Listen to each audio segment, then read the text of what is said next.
Hii ni Mkupa TV. Hakikisha unakuwa mtu wa kwanza kabisa kupata taarifa mbalimbali za kitaifa, kimataifa, burudani na michezo kwa kuwa mtu wa kwanza kusubscribe, kucomment, kushare pamoja na kulike Mkupa TV kwenye ukurasa wa YouTube.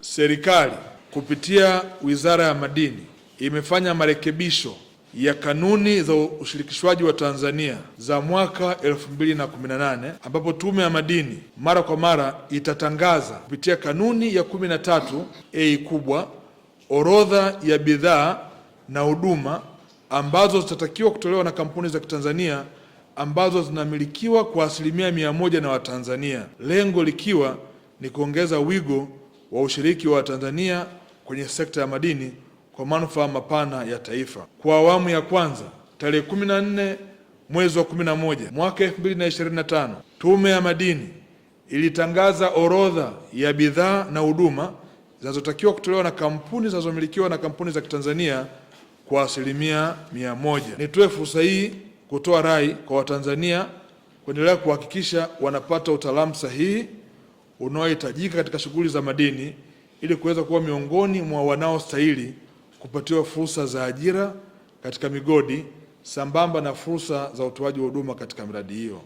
Aidha, watoa huduma wote wahakikishe wanatoa huduma bora kulingana na viwango stahiki na kuendelea kuaminika katika utoaji wa huduma husika.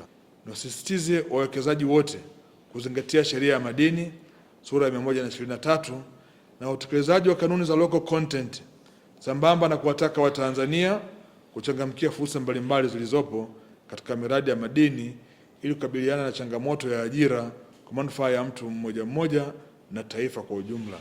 Wizara ya Madini inaahidi kuwapa ushirikiano wawekezaji wote wa ndani na nje ya nchi wenye nia ya kufanya uwekezaji wenye tija na kukuza uchumi kwa taifa letu kutokana na uvunaji rasilimali.